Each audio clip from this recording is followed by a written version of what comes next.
Hello friends, welcome to Kalaivaani's Kitchen. நம்ம சேனலில் இன்றைக்கி விநாயகர் சதுர்த்தி ஸ்பெஷலாக பிடி கொழுக்கட்டை எப்படி செய்கிறதுன்னு பார்க்க போகிறோம்.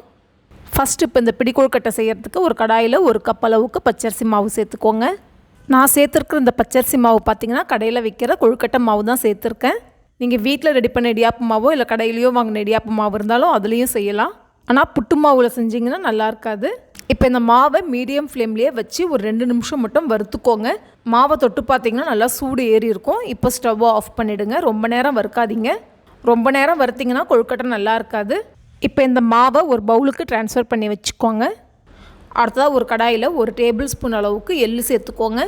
நான் வெள்ளை எள்ளு சேர்த்துருக்கேன். நீங்கள் கருப்பு எள்ளு வேணும்னா நீங்கள் அதுவும் சேர்த்துக்கலாம். ஸ்டவ்வை ஸ்லோ ஃப்ளேம்லேயே வச்சு நல்லா இந்த எள்ளு இந்த மாதிரி பொரிஞ்சு வர அளவுக்கு வறுத்துக்கோங்க. இப்போ எள்ளு நல்லா வறுப்பட்டுருச்சு. இப்போ இதை ஒரு பவுலுக்கு ட்ரான்ஸ்ஃபர் பண்ணி வச்சிடுறேன்.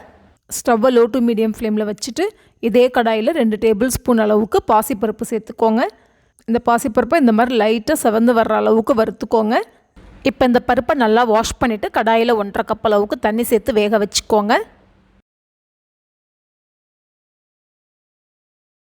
இந்த பருப்பு ரொம்ப குழையிற அளவுக்கு வேக வைக்க வேணாம். இப்போ இந்த பருப்பு ஒரு 50% வெந்த உடனே தண்ணியெல்லாம் ஃபில்ட்ரு பண்ணிவிட்டு இப்போ இந்த பருப்பை ஒரு பவுலுக்கு ட்ரான்ஸ்ஃபர் பண்ணி வச்சுக்கோங்க. அடுத்ததாக ஒரு கடாயில் 1 கப் அளவுக்கு தண்ணி சேர்த்துக்கோங்க. 3/4 கப் அளவுக்கு நல்லா பொடிச்ச வெல்லம் சேர்த்துக்கோங்க. பாகுப்பதம்லாம் வரணுன்ற அவசியம் இல்லை. ஜஸ்ட் இந்த வெல்லம் கரைஞ்ச உடனே இன்னொரு கடாயில் ஃபில்ட்ரு பண்ணிக்கோங்க. 2 டீஸ்பூன் அளவுக்கு நெய் சேர்த்துக்கோங்க. இப்போ இதில் 2 சிட்டிகை அளவுக்கு உப்பு, 1/4 டீஸ்பூன் சுக்குத்தூள். சுக்குத்தூள் டைஜஷனுக்கும் நல்லா ஹெல்ப் பண்ணும். அதே மாதிரி நல்ல ஒரு ஃப்ளேவரும் டேஸ்ட்டும் கொடுக்கும்.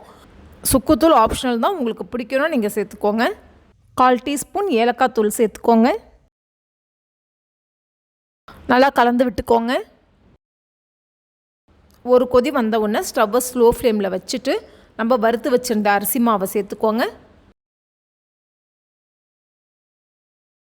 ஜஸ்ட் ஒரு 30 செகண்ட்ஸ்லேயே நீங்கள் நல்லா கைவிடாமல் கலந்து விட்டுட்டே இருந்தீங்கன்னா இந்த மாவு நல்லா வெந்து நல்லா திக்காயிடும். ஒருவேளை இந்த அரிசி மாவு சேர்த்தோம்னா உங்களுக்கு கொஞ்சம் தண்ணியான கன்சிஸ்டன்ஸில் இருக்கிற மாதிரி இருந்ததுன்னா நீங்கள் இன்னும் கொஞ்சம் நேரம் வச்சு கலர்னிங்கன்னா அது வெந்து நல்லா திக்காயிடும். இப்போ ஸ்டவ்வை ஆஃப் பண்ணிவிடுங்க. அடுத்ததாக இதில் 1/4 கப் அளவுக்கு துருவின தேங்காய் சேர்த்துக்கோங்க. வேக வச்சு வச்சுருந்த பாசிப்பருப்பை சேர்த்துக்கலாம். அடுத்ததாக வறுத்து வச்சுருந்த எள்ளையும் சேர்த்துக்கலாம். சேர்த்து நல்லா மிக்ஸ் பண்ணிவிட்டு இப்போ ஒரு பிளேட்டுக்கு ட்ரான்ஸ்ஃபர் பண்ணிக்கோங்க.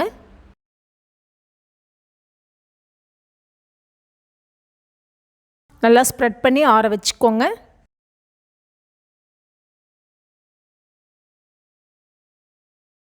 கை பொறுக்கிற அளவு சூடு இருக்கும்போது கையில் கொஞ்சமாக நெய் தடவிக்கோங்க.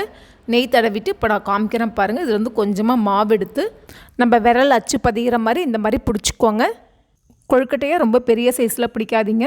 கொழுக்கட்டையை இந்த சைஸ்லேயோ இல்லைனா இதை விட இன்னும் சின்ன சைஸாகவும் பிடிச்சி வச்சுக்கோங்க. இப்போ நான் இங்கே ஒரு ஸ்டீமரில் வாழை இலை போட்டு வச்சுருக்கேன். நீங்கள் வாழை இலைக்கு பதிலாக நம்ம இட்லி வேக வைக்கிற துணி இருந்தால் நீங்கள் அதுவும் யூஸ் பண்ணிக்கலாம். நீங்கள் இட்லி பானையில் இட்லி தட்டில் எண்ணெயை தடவிட்டு அந்த கொழுக்கட்டையை வேக வச்சுக்கலாம். இப்போ இதே மாதிரி எல்லா கொழுக்கட்டையும் பிடிச்சி ரெடி பண்ணிடலாம். தண்ணி நல்லா கொதித்த உடனே இப்போ நம்ம ரெடி பண்ணி வச்சுருந்த கொழுக்கட்டையை வேக வச்சுக்கலாம். மூடி ஒரு 10 நிமிஷம் வேக வச்சுக்கோங்க. ரொம்ப நேரம் வேக வச்சிங்கன்னா ஹார்டாகிடும். இப்போ 10 நிமிஷம் ஆயிடுச்சு. ஸ்டவ் ஆஃப் பண்ணிடலாம்.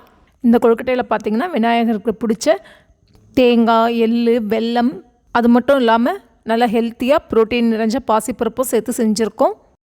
இந்த பிடி கொழுக்கட்டையை நம்ம வீட்டில் இருக்க சிம்பிள் இன்க்ரீடியன்ஸை வச்சு ரொம்ப ஈஸியாகவும் அதே டைமில் ரொம்ப டேஸ்ட்டாகவும் ரெடி பண்ணிக்கலாம். பிகினர்ஸ் கூட ரொம்ப ஈஸியாக செய்யக்கூடிய ஒரு ரெசிபி இது. இந்த பிடி கொழுக்கட்டை ஈவினிங் ஸ்நாக்ஸாக சாப்பிட்றதுக்கும் நல்ல ஒரு ஸ்வீட் ரெசிபி. ஓகே ஃப்ரெண்ட்ஸ், பிடி கொழுக்கட்டை ரொம்ப சாஃப்டாக ரொம்ப அருமையாக ரெடி ஆகிடுச்சு. நீங்களும் ட்ரை பண்ணி பாருங்கள். ட்ரை பண்ணிவிட்டு உங்களோட ஃபீட்பேக் என் கூட ஷேர் பண்ணுங்கள். இந்த ரெசிபி உங்களுக்கு பிடிச்சிருந்தா என்னோடய வீடியோவை லைக் பண்ணுங்கள், ஷேர் பண்ணுங்கள், சேனலை மறக்காமல் சப்ஸ்கிரைப் பண்ணுங்கள். மீண்டும் இன்னொரு இன்ட்ரெஸ்டிங் ரெசிபியோடு உங்களை சந்திக்கிறேன்.